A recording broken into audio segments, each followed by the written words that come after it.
think this is the worst time for anyone to be a young person. Okay, so if you're graduating this year from university or from school, you're in a bad market because it's a fact of life. Okay, this pandemic has hit the economies of the whole world in a very bad way. Okay, but I think there is an opportunity for young people to basically, you know, use this pandemic to their own good. Start something. Do a sort of, even if it's a micro business, okay, a small business, if I may say. It doesn't have to be this high tech venture. Okay, but I see that employment opportunities will be very, very limited for people coming out of school this year, next year, and 2 to 3 years down the line. Lots of people already losing jobs. The future of work supposedly should become more digital, should become more automated, robotics, etc. So there will be less job opportunities for people all around, in all age groups, not only young people. But I think when you look also at education, okay, and this is key now, are we going to be spending that much money in education in the future? Do we have to pay the $50,000 to $100,000 a year at universities? I'm not sure. I don't know. Will people have the money to pay it, first of all? And secondly, will the model of education maybe cost less? Okay, I see lots of people now.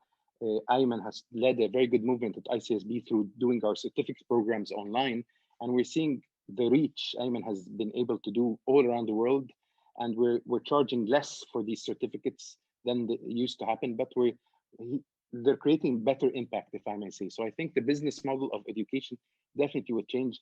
Ash, for example, I know has years of experience in AI.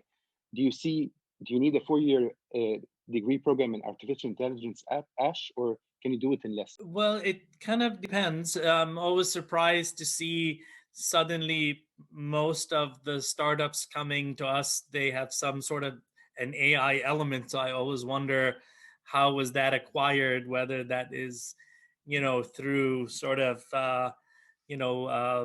blood, sweat, and tears, like the path I took, or was it a micro degree?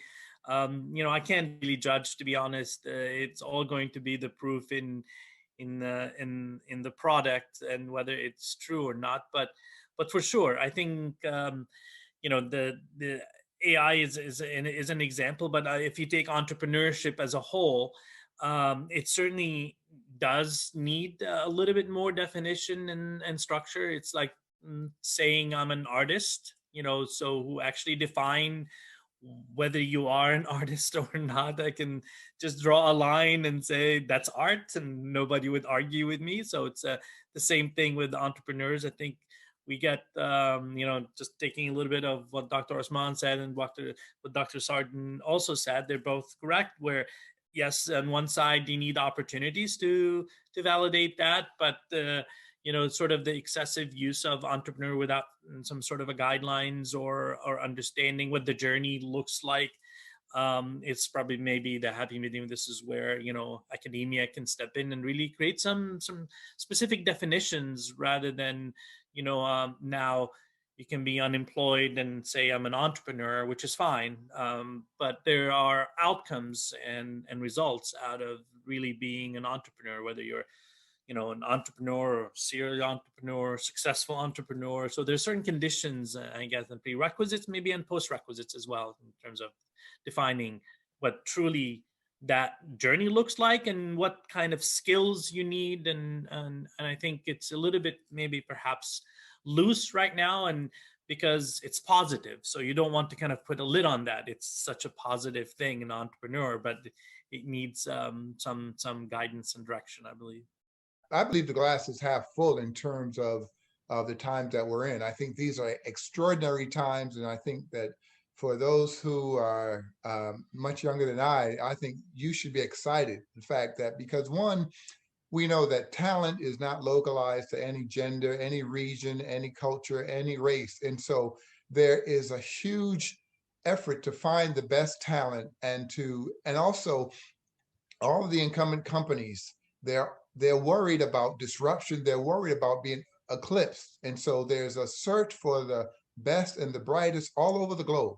So whether or not you're in a developed or a developing country, north, south, it doesn't really matter as much as long as you have the talent, as long as you have the opportunity, as long as you have the idea. And then also for those who are in bigger countries, now they're going to have much more say because of the lockdown. Now things, we've seen a disruption in supply chains. And so things that were normally shipped, say from China or from other places, now you have to build within your borders healthcare systems, educational systems.